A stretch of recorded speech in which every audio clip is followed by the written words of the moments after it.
नमस्कार। ओहो नानु नमस्कार है नमस्कार के छ के कहाँबाट आइक्याउ म त उता यसो टोलाइरहेको थिएँ कहाँ छ यसो दसैँ पनि आइरहेको म त यसो टोलाइरहेको मेरो नातिनीले चाहिँ बोलाइरहेछन् ओहो सन्चै छौ म पनि ठिकै छु कान्छु अब तपाईँहरूको माया छ के अरे यसो अनि आमा कता गइछन् आजभोलि आमा पनि यही हुनुहुन्छ। ए लौ त नि म त यसो उता हेरिरहेको टोलाको दसैँ आइरहेको पारी यसो बिहा गरेर रहेछन् क्या हौ म त यसो गीत पनि बजेको यसो ठनासिया थिएँ के म त अनि हजुरका छोराछोरीहरू कहाँ खान् त? ए अब त्यही त भयो नि पिरलु अब यसो हेर न अब सबै विदेशतिर जान्छु बा भन्छन् विदेशतिर गए अब यस्तै रहेछ त नि अब देशमा त को बस्नु खोज्छ त नि अब यस्तै छ अब सबैजना अमेरिका अस्ट्रेलिया मात्रै भनिरहेका छन् अहिले अब यहाँ देशमा त को बस्ने यही छ अब हामी जस्तै बुढा मान्छे बस्ने अब डुल्ने यही त है के अरे अब के भन्ने दसैँमा त आउलान् नि छोराहरू। यस्तो छ बा भिसा पठाइदिन्छु भन्थे अब के का भिसा हो त्यस्तो मलाई केही पनि थाहा नभएको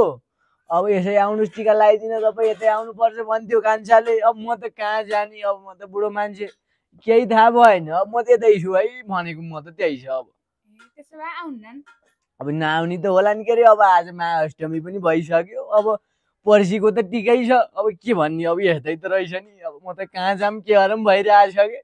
कहीँ नजाने हजुर गाउँमै बस्ने छोराछोरी विदेश भए पनि होइन त्यही त अब मेरो मान्यता पनि त्यही हो सबैजना गाउँमै बसुन् गाउँमै रमाइलो होस् भन्ने त हुन्छ नि अब के गर्ने अब सबैजना विदेश विदेश भनिरहेका छन् अब बाध्यता हो बा अब के गर्ने अब यहाँ केही पनि छैन भन्छन् अब होला त नि भन्ने भएको छ कि मलाई पनि अचेल त अब के गर्ने घरि के भन्छन् घरि के भन्छन् अब देशमा पनि साँच्चै अशान्ति जस्तो पनि भइरहेछ अब यस्तै त हैछ नि अब के गर्ने अरू के छ त नि अनि आमाले के रहेछन् आमाले पनि एकदम माया गर्थिन् मलाई बा कता गए के भनिहाल्छन् बाले बा पनि यतै हुनुहुन्छ। ए त्यही त नि यस्तै छ अब यस्तै त हैछ नि अब यस्तै अब खिच्दिने मान्छे पनि हाँस्छन् हेर्नु अब म त अचम्म परेको छु कि अब मोबाइलको जमाना भयो अब यही त हैछ नि खालि भिडियो गरौँ बा भन्छन् यसो तपाईँ बोलेको यसो भिडियो हाल्न पर्यो बा भन्छन् फेरि अब लौ त नि ठिकै छ म बुढा बालाई जोकरै बनिएको छु म त अब के गर्ने